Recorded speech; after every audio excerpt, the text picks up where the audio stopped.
Honestly, yeah, you should be.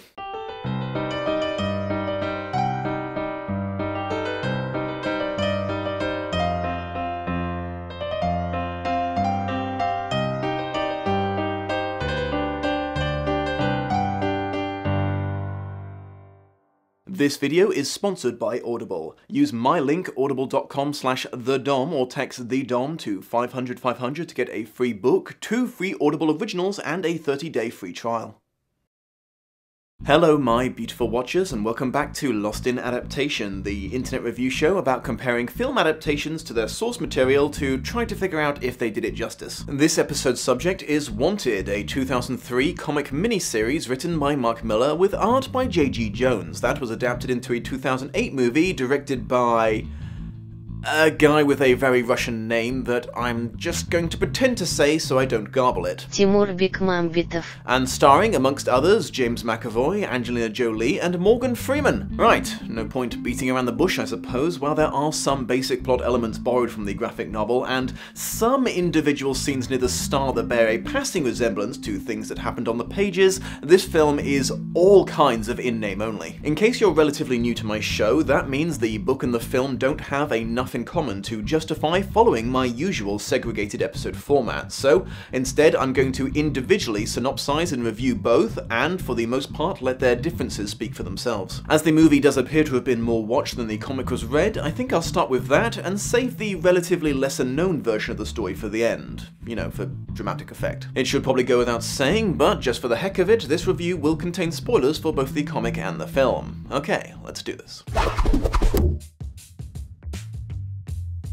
The movie begins by informing us via text that 1,000 years ago, a clan of, weavers, yes, you heard that correctly, weavers formed an assassination cult. Don't worry, the explanation for this later in the film makes it even stupider. Anyways, Wesley Gibson, the story's protagonist, starts his journey as a super passive, unassertive, indecisive coward working a job that he hates with a boss who bullies him and a best friend who's having an affair with his girlfriend who treats him like crap. The film briefly cuts away to a mysterious man in a suit who attempts to talk to a woman about his colleagues getting shot, but they are interrupted by her getting shot. In a surprise move, the man leaps out of the window face first, soars across 2 buildings, and eliminates his attackers in part by making a bullet fly around a corner to hit his target. He gets a phone call from the man who sent them, who informs him that they were just bait before shooting him through the back of the head, apparently, as we see as the movie plays in reverse for a bit, from a great distance away. Returning to Wesley, he's approached out of nowhere by a beautiful woman by the name of Fox, who tells him that he is the son of the man who just met his end, formerly one of the greatest assassins to ever live, and the shooter is another assassin by the name of Cross, who is currently standing right behind him. After a gunfight and a car chase that defies all the laws of physics, and I do mean all of them, even the ones we've not discovered yet,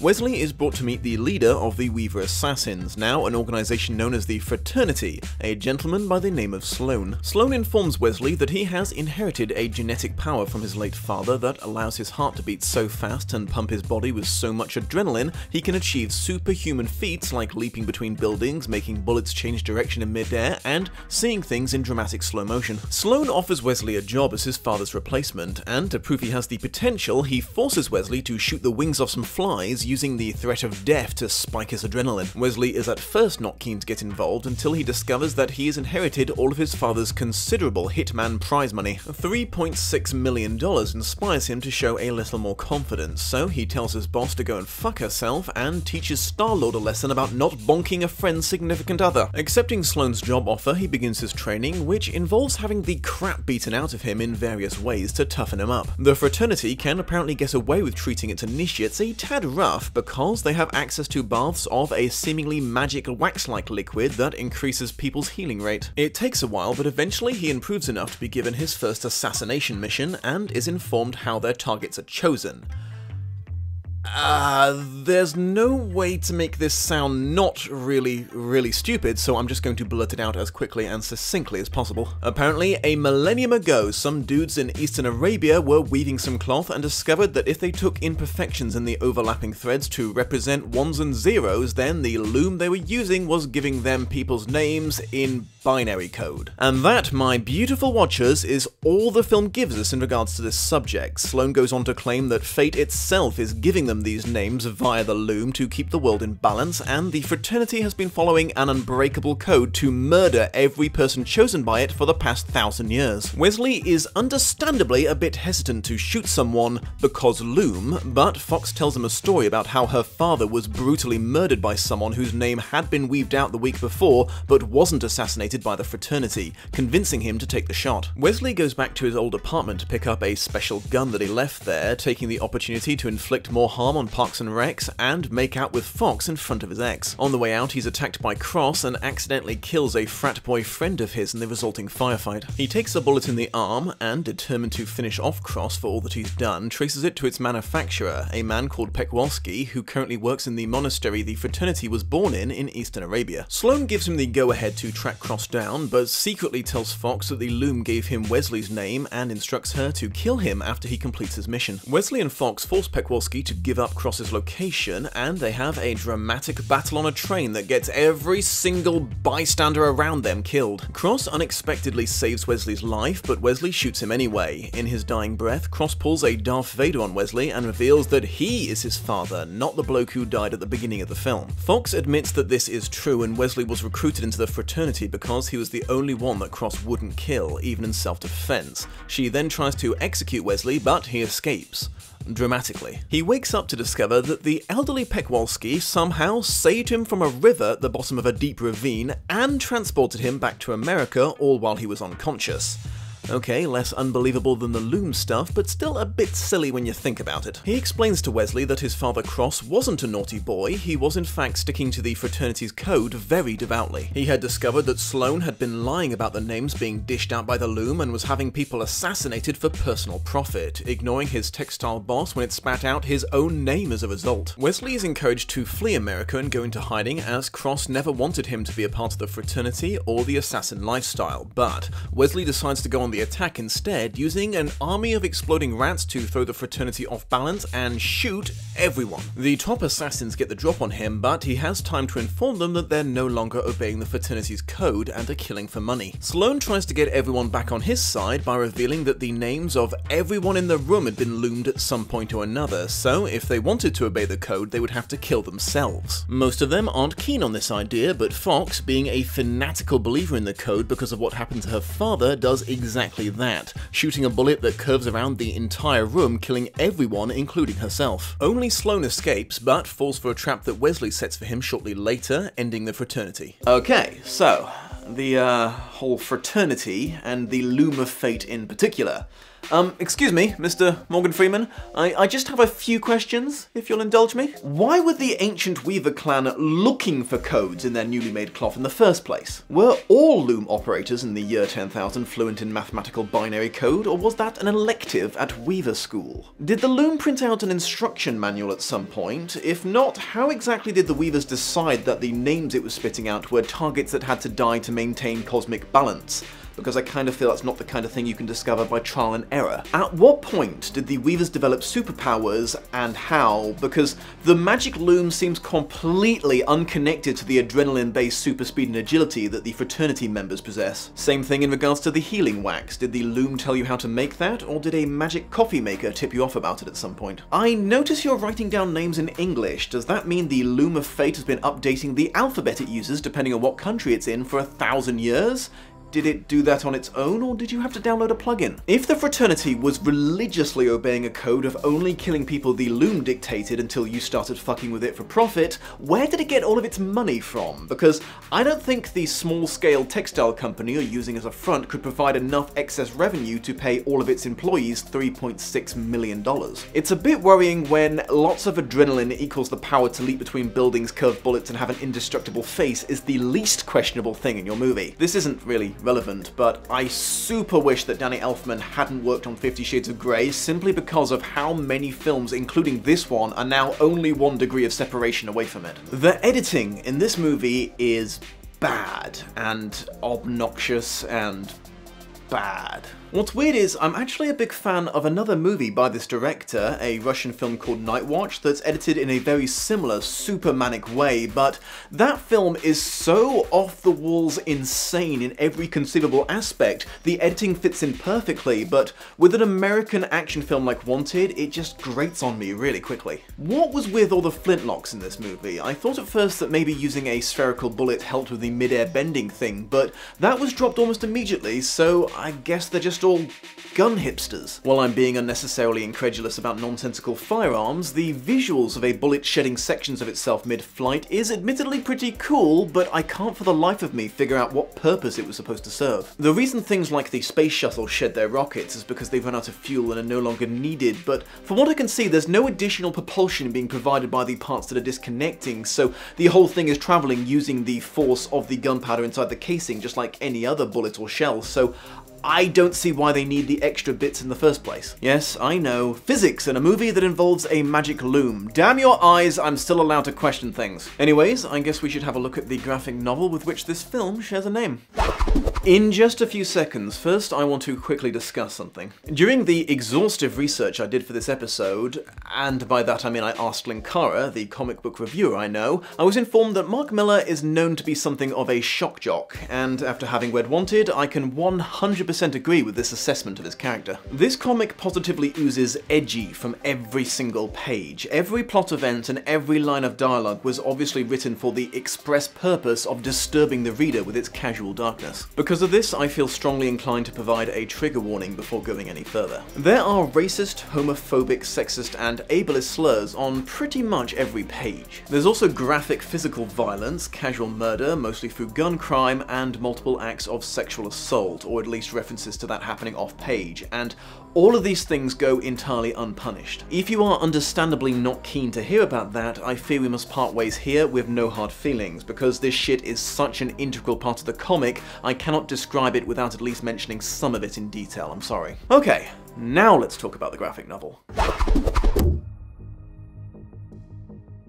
Wesley Gibson, the comic's protagonist, starts his journey as a super passive, unassertive, indecisive coward working a job he hates with a boss who bullies him and a best friend who's having an affair with his girlfriend who treats him like crap. We temporarily cut away to a middle to old age man who is apparently paying two young men to shag in front of him. His private sex show is interrupted, however, by an assassination attempt which he appears to foil using wall climbing boots and expert gun use, but too late discovers that his attackers were just decoys and he takes a bullet to the back of the head. Cutting to his funeral, some very strange looking gentlemen discuss what a shame it is that the killer, as he was apparently called, was killed, and mention that his son is about to inherit quite a large amount of money from him. Returning to Wesley, he continues to muse on his own lack of worth and meaning to his life until he is unexpectedly approached in a deli by an attractive woman by the name of Fox, who demands that he come with her. When he refuses, she proves to him how few fucks she gives by gunning down the other patrons in the room and forcing him into her car at gunpoint. She takes him to a high-tech underground lair full of men and women in bizarre costumes and introduces him to a man called the Professor. The Professor explains to Wesley that the world he thought he lived in is a lie and that comic book superheroes and supervillains are, or were, very real. Earth apparently used to be a really interesting place where the superpowered good and evil used to battle it out on a daily basis, but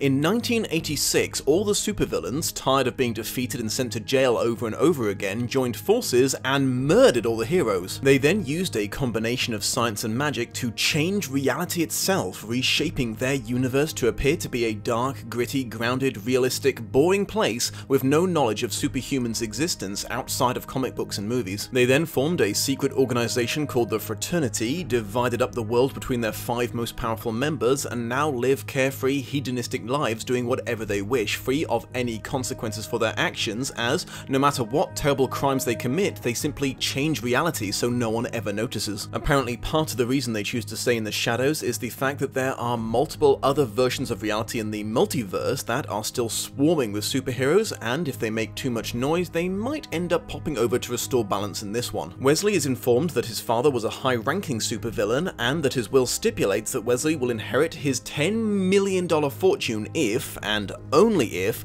he agrees to let the Fraternity teach him how to be a supervillain and undoes what his father considered to be the damage done by his mother, who taught him to be a wimpy pacifist. To show him that he has the potential, the professor forces Wesley to shoot the wings off some flies, proving he has inherited his father's superhuman abilities. Wesley is briefly indecisive on the prospect, but quickly decides to go ahead with the training, dramatically quitting his day job. His training starts with him working in a slaughterhouse, getting him used to killing, then having the shit beaten out of him to cure his fear of pain, though he quickly gets tired of this and murders his aggressor. They also start him off shooting corpses to get him used to the idea of putting bullets into people, then move him onto the real thing, having him pick off random innocent people on the street, and then moving on to anyone and everyone he didn't like, including his former best friend, the street thugs who used to mock him, and his elderly neighbor who was just too cheerful for his liking. There's also a disturbing panel about him forcing himself onto an A-list celebrity, I believe just to drive home the point that there are now zero consequences to any of his actions. Eventually, he's inducted into the fraternity as a full-fledged member. During his initiation ceremony, the head of a rival faction, Mr. Rictus, turns up to size him up. Mr. Rictus was apparently a pretty normal guy until he lost most of his skin and flesh in an industrial accident and briefly died. Upon discovering there was no afterlife, he turned to a life of evil and became one of the scariest supervillains of all time. When they conquered the world, Rictus was annoyed to end up with dominion over Australia while the Professor got the Americas, so is always causing trouble for the other supervillains. It transpires that the 5 factions of the fraternity are divided on the subject of whether they should continue to remain a secret or go public and openly rule the world.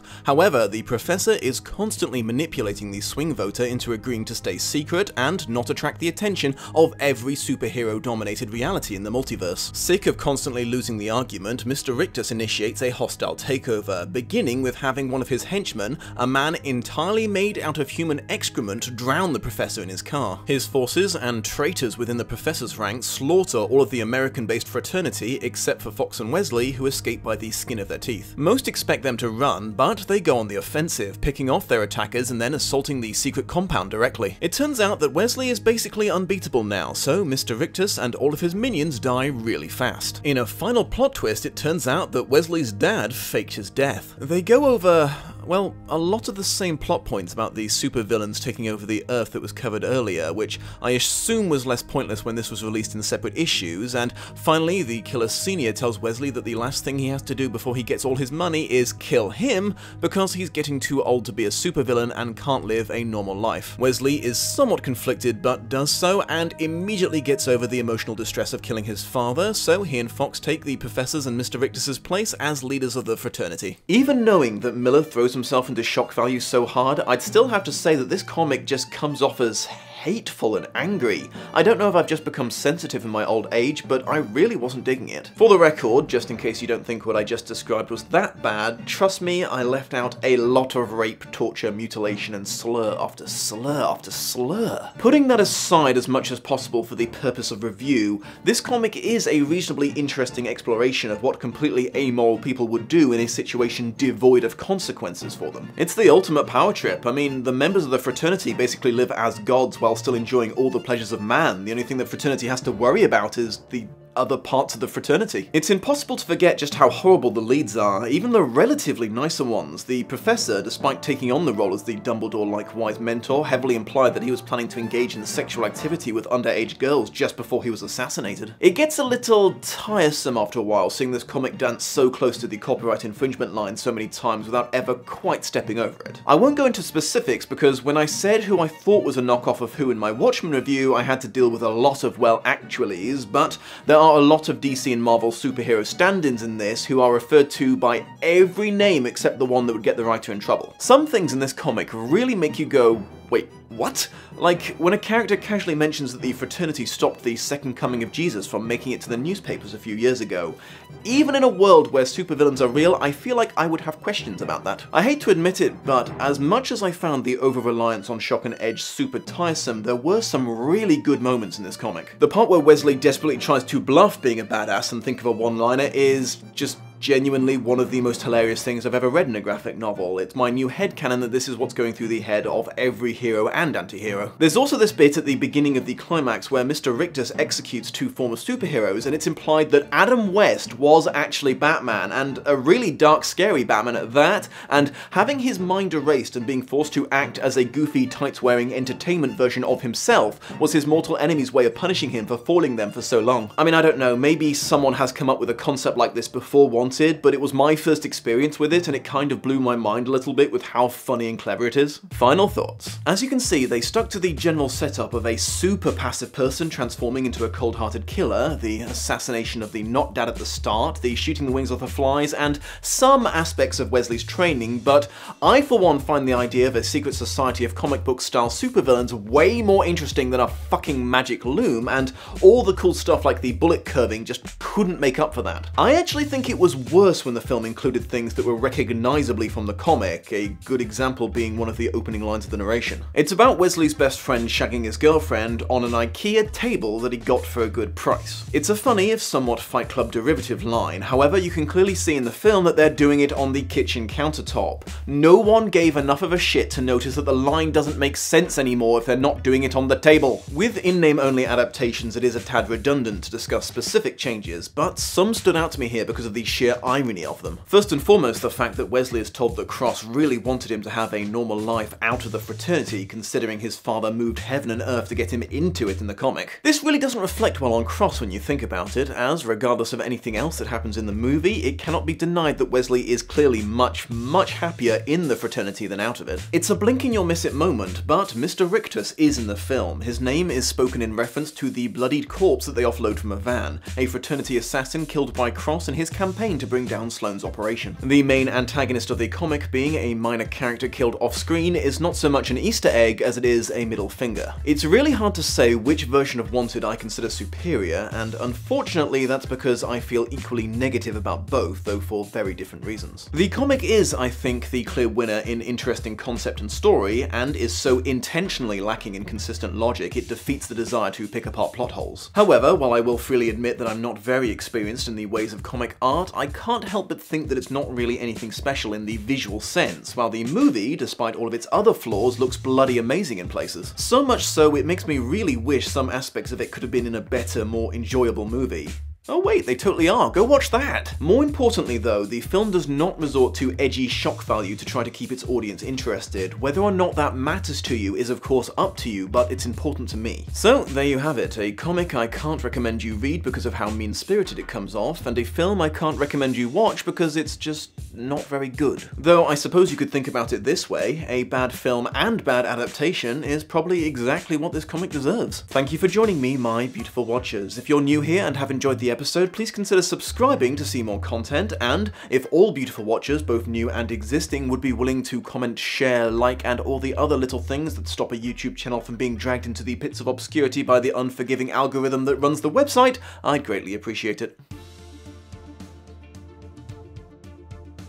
Before we part ways, a quick word about my sponsor. If you didn't already know, which seems unlikely at this point, but let's be safe, Audible is an online repository of a colossal library of audiobooks that can be downloaded to your phone or any other device. Real talk, Audible does genuinely mean a lot to me, as it has made a huge difference to my life and job, as being able to listen to audiobooks while also doing other things basically gave me a chance to do my dream job and have a life. Reading for a living is great, but it is a tad time consuming, I can tell you that. If you partake in regular car journeys, if you want to have something to distract you while you exercise, or if you get bored really easily doing housework, this is the app for you. When you use my unique link, audible.com/thedom, or text the Dom to 500 you'll get a free credit that you can use to purchase any audiobook you want. Then every month you'll get another credit, so potentially you'll never have to pay full price for anything you listen to. Now obviously you can't get today's subject even if I was prepared to recommend it, because, you know, it's a comic book, but if you would like to get ahead of the game and listen to the subject of the next episode, look up Who Goes There, a short story by John W. Campbell that became John Carpenter's The Thing. So yeah, click on the audible.com/thedom link in the video description, or text the Dom to 500 to get that, and as an extra bonus, 2 Audible originals you can't get anywhere else. See you soon.